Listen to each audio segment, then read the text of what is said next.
दोस्तों कहते हैं सरकार में जो मंत्री होता है उसका दबदबा हमेशा कायम रहता है। उसके खौफ से अधिकारी एकदम कांपते हैं। जब भी कोई डीएसपी अच्छा काम करने के लिए चाहता है या तो उसकी ट्रांसफर करवा देते हैं या तो उसकी हत्या करा देते हैं। आज मैं उस ऐसे डीएसपी की बात करने जा रहा हूं जिसकी कहानी सुनकर आप भी चौंक जाएंगे। आदाब, सत श्री अकाल, मैं रवि। आज की जो सच्ची घटना आपको बताने जा रहा हूँ ये कहानी है उत्तर प्रदेश के प्रतापगढ़ जिले के कुंडा क्षेत्र के बल्लीपुर गांव की है। बात 2 मार्च 2023 की है। नन्हे यादव और कांता प्रसाद यादव प्रसाद पाल जमीन के मसले को लेकर एक पंचायत कर रहे थे। बात इतनी बढ़ चढ़कर हो गई कि मौके पर ही नन्हे यादव की मौत हो गई। गांव में खूब कोहराम मचा हुआ था। कुंडा के डीएसपी जियाउल हक नन्हे यादव का शव लेने के लिए बल्लीपुर पहुंचे थे क्योंकि नन्हे यादव का पोस्टमार्टम होना था। डीएसपी के साथ वहां के एसएचओ मनोज कुमार शुक्ला और कुंडा थाने के एसएचओ सर्वेश कुमार शुक्ला और उनके साथ कई अन्य पुलिसकर्मी मौजूद थे।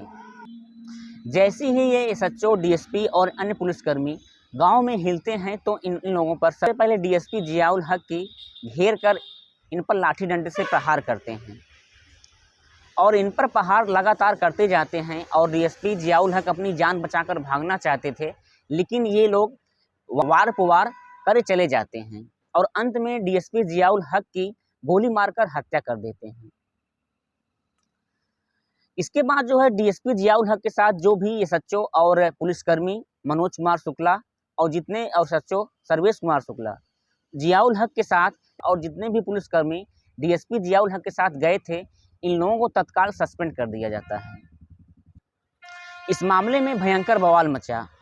उस समय 2013 में उत्तर प्रदेश में समाजवादी पार्टी की सरकार थी और सरकार बने 1 साल ही हुआ था और समाजवादी पार्टी के संरक्षक मुलायम सिंह यादव थे और उनके बेटे श्री अखिलेश यादव उत्तर प्रदेश में मुख्यमंत्री थे।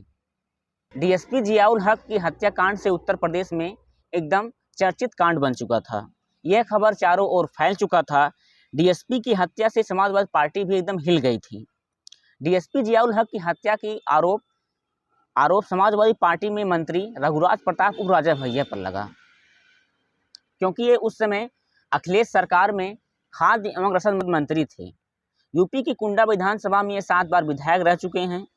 डीएसपी जियाउल हक की पत्नी का नाम प्रवीण आजाद था। प्रवीण आजाद ने आरोप लगाया था रघुराज प्रताप उर्फ राजा भैया पर कि इन्हीं के आदेश पर नगर पंचायत गुलशन कुमार यादव और मंत्री के प्रतिनिधि हरिओम श्रीवास्तव और उनके ड्राइवर रोशन सिंह ने सबसे पहले इन लोगों ने घेर कर लाठी डंडे से प्रहार किया और अंत में गोली मारकर हत्या कर दी। जियाउल हक जो है देवरिया के गांव के नूनखार टोला के जियाफर गांव के रहने वाले थे। ये पढ़ने में बहुत होशियार और होनहार लड़के थे। इनका बचपन से सपना था कि मुझे पुलिस में जाना है और एक अच्छे पद पर जाना है। इन्होंने अपनी शुरुआती पढ़ाई इलाहाबाद विश्वविद्यालय के मुस्लिम हॉस्टल से की और बताते हैं कि मैंने जो है कड़ी मेहनत में लगातार करता था। 15-15, 16-16 घंटा मैं पढ़ता था और मैं सफलता का इंतजार कर रहा था। तैयारी के दौरान इनका चयन पीसीएस में हो गया।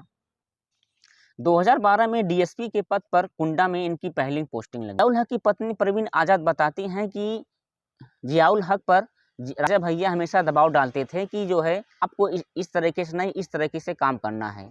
आप हमारे क्षेत्र में आए हो, मैं सरकार में मंत्री हूँ, आपको हमारे हिसाब से काम करना है। दबाव पे दबाव हमेशा भी जियाउल हक पर बनाते थे। यह आरोप उनकी पत्नी प्रवीण आजाद ने लगाया था।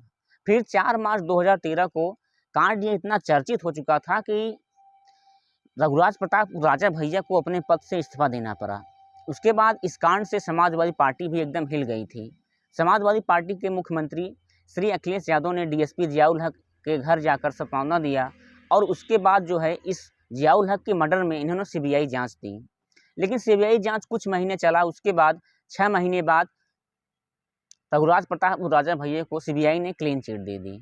उसके बाद 13 अक्टूबर 2013 को इन्होंने मंत्रिमंडल में फिर से खाद्य एवं रसद मंत्री की वापसी की थी। डीएसपी जियाउल हक की कहानी सुनकर आपको कैसा लगा कमेंट सेक्शन में जरूर लिखें और मिलते हैं नई पेशकश कहानी के साथ। तब तक के लिए धन्यवाद।